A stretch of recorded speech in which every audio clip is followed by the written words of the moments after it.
everybody, it's Eric Pappenfuss. It's Friday, so it must be another buy day. And you know, Olivia, I've been sorting through a lot of medical books. And we've done several buy days already on famous doctors from the 18th and 19th century. A number of people associated with Jefferson Medical College in Philadelphia.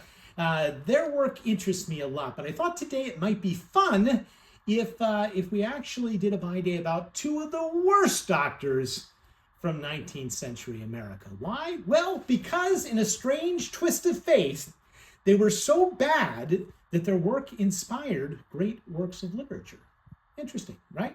Okay, well, let's get right to it. Now, I had a lot of quack doctors to choose from in 19th century America, and I wanted to at least get to two that we could talk about today.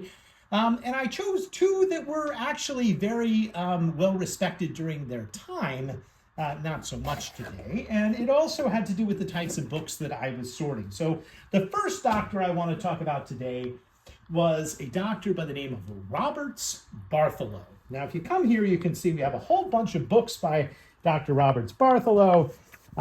Here he is with a well-respected treatise on cholera. Here's another book that came in from the same collection.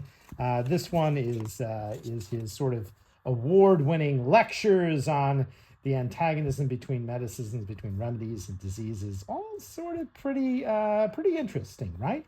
Now, one of the things that you should know right away from Bartholo is that he thought very highly of himself. I've mentioned this about several authors before, but look at the list of distinguishing things. Well, he was the emeritus professor here, and he did this, and he wrote this, and he wrote that. If you go all the way to the end, you'll see he was also author of a very famous book called A Manual of Medical Electricity. And that's what I wanted to talk about today. And that's because Roberts Bartholo had a domestic servant by the name of Mary Rafferty. Mary was Irish, and she had a cancerous lesion on her skull, unfortunately, and it led her to have basically a part of her brain exposed. And I guess if you were the domestic servant of a famous doctor, the first thing the doctor might think of, well, if the brain's exposed, I'd really like to get to that brain. And unbelievably, Bartholo decided that he would get out his electricity testing kits and apply it, sadly, to Mary Rafferty's brain. Now, that is the high-tech thing that he used. These are the probes that he used to reach inside her brain through the exposed part of her skull. Now, as if this wasn't bad enough, what he was trying to determine was the correlation between various parts of the brain and motor functions of the body. And he is the first doctor to do this on a living human being. Prior to this time, it had been done on animals, and this had caused a bit of an ethical stir, but nothing had been done on a human. Now, Bartholo does this on poor Mary, and what happens? Well, she goes into a seizure and she dies. And you would think, well, that's the end of it. He's not going to be practicing medicine anymore, right, Olivia? Yeah. No, he decides to publish all his findings, and he becomes world famous for having conducted this experiment. Now, there are a few that raise some concerns, ethical concerns, and he is forced to apologize.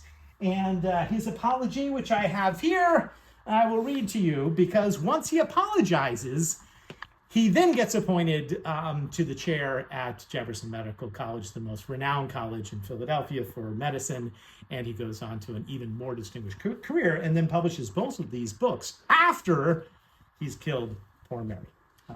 His apology: notwithstanding my sanguine expectations based on the facts above stated, that small insulated needle electrodes could be introduced without injury into the cerebral substance, I now know that I was mistaken. To repeat such experiments with the knowledge we now have that injury will be done by them would be in the highest degree criminal. I can only now express my regret that facts which I had hoped would further to some slight degree the progress of knowledge were obtained at the expense of some injury to the patient. Some injury to the patient. Yeah, I'd say a lot of injury to the patient. So Robert Bartholo really ranks up there, I would say, with one of the worst doctors in the 19th century America.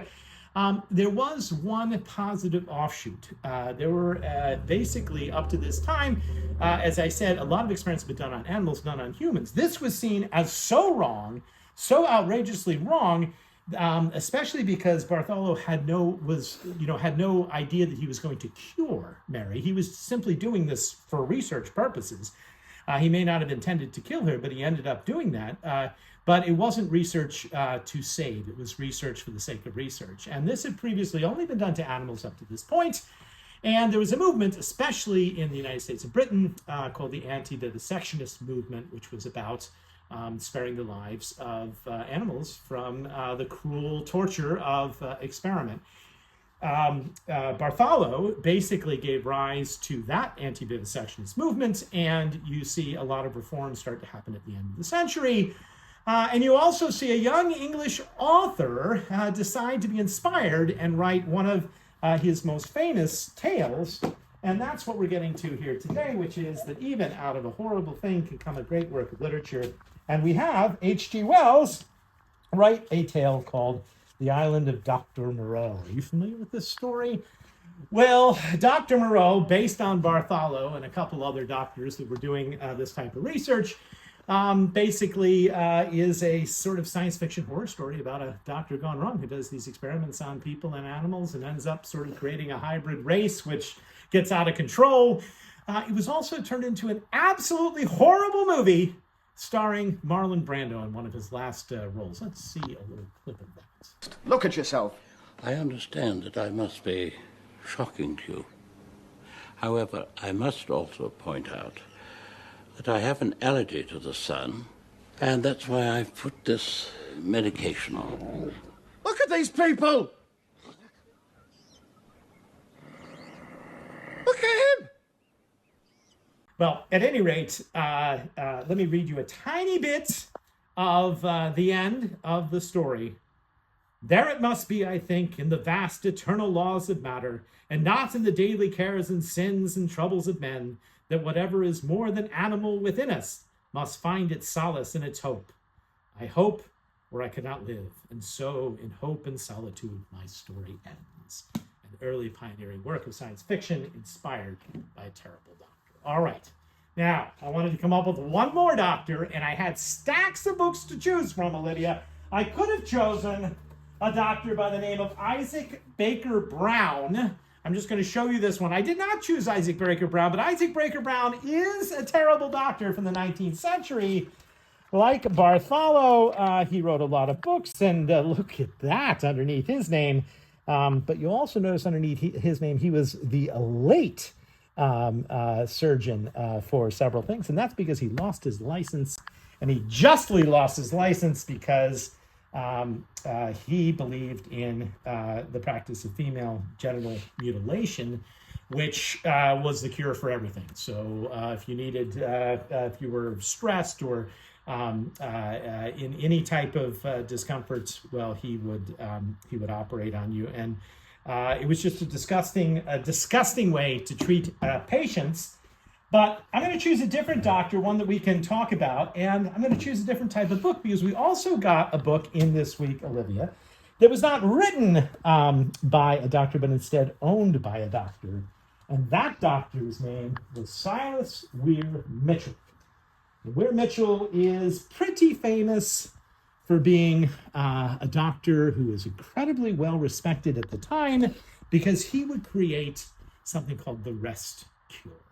And the rest cure was also for women because, he felt that they were fragile souls. And it was about diet and rest and basically doing nothing else. This is Weir Mitchell's bookplate, which I think is interesting. You can see the patterns on it.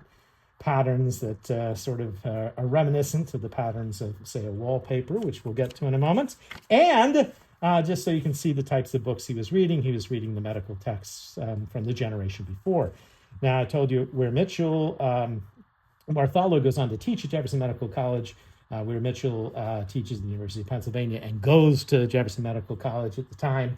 And he had several famous patients, Olivia, including one who was a pioneering feminist in the name of Charlotte Perkins Gilman. You know Charlotte Perkins Gilman? Well, she wrote a number of interesting books, several of which we have at the Scholar, including this one, Women in Economics, study the economic relation between men and women, but is perhaps best known for a short story that she wrote about the rest cure. And that short story, which is similar to Dr. Moreau, is in fact the Yellow Wallpaper. And it's a story about a woman who is prescribed the rest cure by this very doctor, Weir Mitchell, and who eventually just sort of goes crazy, staring at the wallpaper and seeing things in the wallpaper, and eventually fighting to escape. "I've got out at last," I said, "in spite of you, and I pulled off most of the paper. You can't put me back." That's how the Yellow Wallpaper ends. And it was an inspiring piece of literature which came out of a really questionable doctor's practice. Weir Mitchell, though, gets a twofer because Weir Mitchell also had his treatment offered to Virginia Woolf. And Virginia Woolf ends up writing Mrs. Dalloway. And in Mrs. Dalloway, she takes on Weir Mitchell's treatment as well. Saying, "You invoke proportion, order rest in bed, rest in solitude, silence and rest, rest without friends, without books, without messages, 6 months rest, until someone who went in weighing 7 stone comes out weighing 12. It's crazy. So, Mr. Weir Mitchell, a literary inspiration, but a terrible 19th century doctor.